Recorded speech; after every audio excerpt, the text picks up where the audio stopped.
ঝমঝম করতে করতে ঝাঁপুইগঞ্জের দিকে এগিয়ে চলেছে। প্রচণ্ড গরমে ট্রেনে বসে হাঁসফাঁস করছে সকলে। যদিও খুব বেশি লোক বসেনি ট্রেনের কামরায়। বেনু, অমিত আর শৈবাল বাড়ি ফিরছে। প্রতি সপ্তাহে এই শুক্রবারের বিকেলে তারা তিনজন বাড়ি ফেরে। শৈবাল বড়বাজারের এক সেটের কাছে খাতা লেখার কাজ করে। বেনু আর অমিত পলিটেকনিক করছে কলকাতার একটা কলেজ থেকে। বাপরে, কি গরম রে ভাই! খবরে খালি বলছে বৃষ্টি আসবে আর আসবে, আসে আর না। ওহ, তা যা বলেছ শৈবালদা, গরমে মাথার চুল পর্যন্ত গরম হয়ে যাচ্ছে। কাল বৈশাখী উঠলে বাঁচা যেত।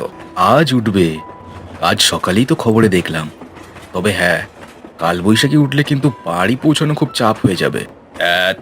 ওর মনে হয় হারাদার দোকান থেকে সাইকেলটা নিবি আর চোখ কান বুঝে প্যাডেল করবি। মাত্র 20 মিনিটের তো রাস্তা রে ভাই। কড় কড় কড়াত বিশাল একটা বাজ ডেকে উঠল সারা আকাশ জুড়ে। ওদের তিনজনের সমস্ত স্ফূর্তি যেন এক নিমেষে ঝুপ করে নিভে গেল। এই সেরেছে, বৃষ্টি শুরু হবে গো শৈবালদা, আর তোমাকে চোখ বুজে প্যাডেল করতে হবে না। শৈবাল অমিতের কথা শুনে একটু নাক কোঁচকালো, যেন তার কথাটা ঠিক পছন্দ হলো না। এমন সময় ঝুমঝুম করে বৃষ্টি শুরু হলো। বৃষ্টির ফোঁটা ট্রেনের ছাদে বাজনা বাজিয়ে চলল ক্রমাগত। সাদা ফ্যানের মতো কুয়াশা সৃষ্টি হলো ধীরে ধীরে। একচক্ষু দানবের মতো ট্রেনটা ছুটে চলল ঝাঁপুইগঞ্জের দিকে। ট্রেনটা যখন ঝাঁপুইগঞ্জ হল্টে ঢুকলো, তখন বৃষ্টি চলছে পুরোদমে। ট্রেন থামতেই তিনজনে প্রায় দৌড়ে নামলো প্ল্যাটফর্মে। ট্রেনটা যেমন এসছিল তেমনই চলে গেল বৃষ্টি মাথায় নিয়ে। এবার কি হবে গো শৈবালদা? সঙ্গে ছাতাটা তো নেই গো। আর কি হবে, কোনো রকমে দৌড়ে হারাদার দোকান অব্দি চল, চাটা খাই, তারপর না হয় ভাবা যাবে। তিনজনের সেই মতো একরকম দৌড়েই বেরিয়ে পড়লো স্টেশন থেকে। 2 কদম দৌড়েই পৌঁছে গেল হারাদার দোকানে। দোকানের একদিকে দুটো সাইকেল দাঁড় করানো। কি বৃষ্টি মাথায় নিয়ে ফিরলি বলতো ভাই? সবে সন্ধ্যে 5:30, এখনই সব অন্ধকার হয়ে গেছে। আয় আয়। আর বলো না, চা খাওয়াও তো, আর চাবিগুলো দাও, বৃষ্টি কমলেই বেরিয়ে পড়ব। এমন সময় বেনু সাইকেলগুলোর দিকে তাকিয়ে ভ্রু কুঁচকে বলে উঠল, ও হারাদা, আমার সাইকেলটা কই গো? আর বলিস কেন, নেট তো এসেছিল, সেবাটা নিয়ে গেল। বলল 10 মিনিটেই আসছি। তারপর তো শুরু হলো এই বৃষ্টি, ব্যাটারা দেখাই নেই। বেনুর মুখটা করুণ হয়ে গেল শুনে। কাঁচুমাচু মুখ করে সে সবার দিকে তাকিয়ে রইল। আরে ঠিক আছে, তুই আমার কেরিয়ারে উঠিস, রাস্তায় নেত্যকে পেয়ে গেলে নিয়ে নিস তোর সাইকেল।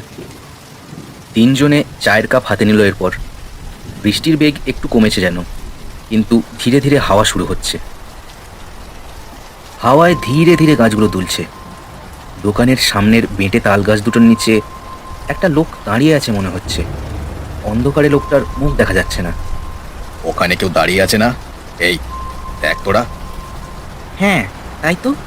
এই কে রে, কে ওখানে? কোনো উত্তর আসে না। বৃষ্টি খুব জোরে না হলেও সবকিছু ভালো করে দেখা যাচ্ছে না জলের ছিটে। দোকানেও খুব বেশি আলো নেই, সামান্য হ্যারিকেনের আলোই আছে শুধুমাত্র। চেহারা দেখে তো নেত্য মনে হচ্ছে। এই কে রে, নেত্য নাকি? তবু কোনো উত্তর আসে না। লোকটা ঠাঁয় দাঁড়িয়ে থাকে সেখানে। নিত্য মনে হয় না। নিত্য হলে তো সাইকেলটা সঙ্গে থাকতো না।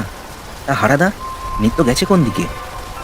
ওই তো বটতলা লোহা পুলের দিকে। আরে ও বেটা বেরোলো, আর সঙ্গে সঙ্গে বৃষ্টি নামলো। আরে লোকটা কোথায় যাচ্ছে? তারা অবাক হয়ে দেখল লোকটা গাছের আড়াল দিয়েই আবার অন্ধকারের দিকে চলে গেল। লোকটার চোখ দুটো যেন জল জল করছিল। সবার পিঠ বেয়েই ঠান্ডা স্রোত নামলো তার চোখ দুটো দেখে। এ ছিল বলো তো, চোখগুলো যেন জ্বলছিল। কে জানে কে ছিল, কোনো পাগল টাগল হবে হয়তো। এই নে, এবার বেরোবো, হাওয়া দিচ্ছে, ঝড় ছাড়ার আগে বাড়ি ঢুকবো, চল চল। তারা তিনজনে বৃষ্টির তোয়াক্কা না করেই সাইকেল দুটো নিয়ে বেরিয়ে পড়লো বাড়ির উদ্দেশ্যে। বটতলার লোহাপুলের দিকে এগোচ্ছে তারা। শৈবাল চলেছে আগে আগে, পিছনে কেরিয়ারে বেনুকে বসিয়ে নিয়ে চলেছে অমিত। কে ছিল বলো তো শৈবালদা? আমার তো বেশ ভয় ভয় করছে, চোখ দুটো কেমন জ্বলছিল। এই জানি ভাই, এই গ্রামে তো ভূত প্রেত আছে বলে জীবনেও শুনিনি। কিছু দূর গিয়ে মাঠের পাশ দিয়ে যাওয়ার সময় ঝড় উঠল। প্রবল হাওয়া, সঙ্গে তুমুল বৃষ্টি আর বজ্রপাত। সাইকেলে আলো থাকলেও তা ব্যাটারির সামান্যই আলো। মাঠ পেরোতেই শৈবাল ব্রেক কষে দাঁড়িয়ে গেল। সামনের রাস্তা জুড়ে গাঢ় অন্ধকারে কে যেন দাঁড়িয়ে আছে। অমিতও সাইকেল থামালো। এই কে রে? এই ঝড়ের মধ্যে দাঁড়িয়ে কে ওখানে? লোকটা আঁধার ছেড়ে বেরিয়ে এলো। সারা গায়ে কাদার আস্তরণ, কপাল কেটে রক্ত পড়ছে। তার মুখটা তবুও চিনতে পারলো তারা। নেত্য, তুই এখনো ঝড়ের মধ্যে এখানে কি করছিস? আর বলিস না ভাই, হারাদার দোকান থেকে বেরিয়ে বৃষ্টির মুখে পড়লাম। তারপর কাদায় সাইকেলের টায়ার স্লিপ করলো। ও, মরতে মরতে বেঁচেছি রে আজ। আমার সাইকেল? আছে আছে, সামনে আছে। চাকাটা একটু ডিলে হয়ে গেছে, সে আমি খরচা দিয়ে দেবো। শৈবাল, একটু কেরিয়ারে নে ভাই, ব্রিজটা পার করে দিলেই হবে। শৈবালের উত্তর দেওয়ার অপেক্ষা না করেই নেত্য উঠে বসলো তার কেরিয়ারে। আবার প্রচণ্ড ঝড়ের মধ্যে সাইকেল টানতে শুরু করলো তারা, কিন্তু এবার আরও ধীরে। ঝড়ের জন্য যেন প্যাডেল করাই খুব কঠিন হয়ে পড়ছে। নেত্য, তুই আবার উল্টো দিকে যাচ্ছিলি কেন রে? ব্রিজ তো প্রায় পেরিয়ে গেছিলি, তাই না? আরে না না, ব্রিজের একটু আগেই তো সাইকেলটা স্লিপ করলো, তাই তো ওটাকে ওখানে রেখে আবার হারাদার দোকানের দিকে যাচ্ছিলাম। ওরা আসবি জানতাম তো। শৈবালের মনে সন্দেহ বাড়ল। আর নেত্য ওঠার পর এত ভারী লাগছে কেন? তার পা যেন চলছে না আর। ও, পাথর খেয়ে এসছিস নাকি রে নেত্য? আর টানতে পারছি না তোরে। আচ্ছা আচ্ছা বেশ, তুই না হয় কেরিয়ারে আয়, আমি চালাচ্ছি। আবার সাইকেল থামলো, হাওয়াও থামলো সাথে সাথে, কিন্তু বৃষ্টির তোড় বাড়ল। এবার শৈবাল কেরিয়ারে, নেত্য চালাচ্ছে, আর পিছনে যথারীতি অমিত আর বেনু। কাঁচা রাস্তাটা পেরোলে সামনেই বটতলা, আর কিছুটা দূরে লোহার পুল। হঠাৎ শৈবালের মনে হলো নেত্য যেন খুব দ্রুত সাইকেল চালাচ্ছে। অমিত আর বেনুরও তাই মনে হলো। আরে এই নেত্য, ধীরে চালা, বৃষ্টিতে প্যাডেল স্লিপ করছে তো। আরে এই নেত্য। নেত্য এবার হাসি মুখে ঘাড় ফেরালো তাদের দিকে। শৈবালের রক্ত জল হয়ে গেল নেত্তর মুখ দেখে। এ কান থেকে ও কান অব্দি ছড়ানো দাঁতের পাটি নেত্তর। অমিত দেখেছে সেটা, দেখেই ভয়ের চড়ে সাইকেল থামিয়ে দিয়েছে। নেত্য হু হু করে সাইকেল টেনে এগিয়ে চলে গেল। ভাই, ওটা কি ছিল? দূর থেকে নেত্তর গলা ভেসে এলো। ওরে, ভয় পাসনি, আমি তোদের নেত্য রে। এই বেনু, সাইকেলটা নিবি না? চলে আয়। হারাদার দোকানে আগুন ছিল বলে ঢুকতে পারিনি ওখানে। চলে আয়। রক্ত জল করা সেই হাসি শুনে অমিত আর বেনু পাথরের মতো দাঁড়িয়ে রইল পথের ওপর। আমার মনে হয় নেত্রকে ভূতে ধরেছে রে। এবার হয়তো আমাদেরও শেষ করতে চায়। এই রে শৈবালদা, শৈবালদাকে তো বাঁচাতে হবে। কি বলছিস?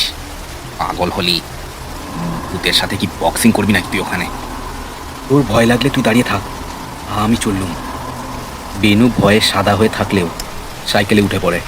অমিত এবার নিচু হয়ে বৃষ্টির তোয়াক্কা না করে সাইকেল ছুটিয়ে দেয় লোহাপুলের দিকে। 2 মিনিটের মধ্যেই নেত্রকে দেখতে পায় তারা। লোহাপুলের ঠিক সামনেই এসে সাইকেল থামিয়েছে সে। নাম শৈবাল, আমার সাথে আয়। বলেই তার দেহটা হাওয়ায় ভাসতে ভাসতে এগিয়ে চলে সামনে। বৃষ্টির ধোঁয়ার সাথে যেন মিশে যাচ্ছে তার দেহটা। শৈবালও মন্ত্রমুগ্ধের মতো এগিয়ে যায় এবার তার পেছনে। অমিত আর বেনু দৌড়ে যায় শৈবালের পেছনে। কাদায় পা স্লিপ করছে ক্রমাগত তাদের। শৈবালদা, দাঁড়াও! শৈবালদা, এগিয়েও না! জোরে দৌড়ো ভাই, ব্রিজের দিকে কেন নিয়ে যাচ্ছে কে জানে। লোহার পুলের ওপর উঠে পড়ে শৈবাল আর নেত্য। নেত্যর দেহটা ভাসতে ভাসতে চলেছে সামনে। অমিত আর বেনুও দৌড়ে চলে আসে শৈবালের পেছনে। শৈবালদা, যেও না, শৈবালদা! এত কাছ থেকে ডাকটা শুনে চটকা ভাঙে শৈবালের। চমকে সামনে তাকিয়ে দেখে নেত্যর ফ্যাকাশে দেহটা হাওয়ায় ভাসছে। ব্রিজের মাঝ বরাবর এসে পড়েছে তারা। ততক্ষণে অমিত আর বেনুও দৌড়ে এসে দাঁড়িয়েছে তার পাশে। সামনে যে দৃশ্য তারা দেখলো তাতে বুকের রক্ত এবার জমে গেল। লোহার পুলটা মাঝ বরাবর ভাঙা। পুলের রডে বেঁধে ঝুলছে বেনুর সাইকেলটা। ওপাশের অংশের সাথে প্রায় 5-6 হাত তফাৎ। কাদাগোলা খালটা প্রায় 20-22 ফুট নিচে। ওদের এখানে আনলাম কেন জানিস? ওদের মতোই আমি ওই দূরে মাঠের থেকে ব্রিজটাকে গোটা দেখে চোখ কান বুঝে প্যাডেল করে দিয়েছিলাম। তারপর কি হলো আমি সত্যি জানি না। পায়ের তলা থেকে মাটি সরে গেল যেন। যখন চোখ খুললাম দেখলাম ব্রিজের ভাঙা অংশের ওপর দাঁড়িয়ে। একবার নিচে ভালো করে দেখতো। নেত্তর কথায় তিনজনে নিচে তাকিয়ে দেখলো প্রায় 20 ফুট নিচে খালে পোঁতা আছে কিছু একটা। জিনিসটা একটা শরীর, পা দুটো আকাশের দিকে, বাকি শরীরটা কাদায় গেঁথে গেছে একেবারে। আমি চাইনি আমার মতো অবস্থা তোদেরও হোক। পারলে আমার বাড়িতে খবর দিস।